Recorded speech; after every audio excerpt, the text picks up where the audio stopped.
How to fix Snapchat flash. In this video guys, I will show you the correct way how to fix this on your Snapchat.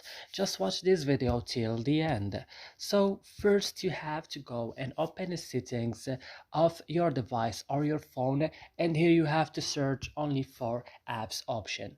Then here you have to search for Snapchat, because as you see all your application is here. You have to open Snapchat like this and then go to storage option here.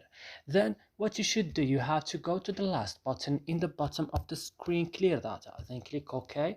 Also click on clear cache and go back, click on first stop and click OK. And the last step, you have to go to permissions here, open this option and go to files and media, and now you have to allow this option like this, and that's it, your problem will be fixed. So I hope guys this video is helpful for you. Don't forget to like and subscribing in our channel, and see you in another video.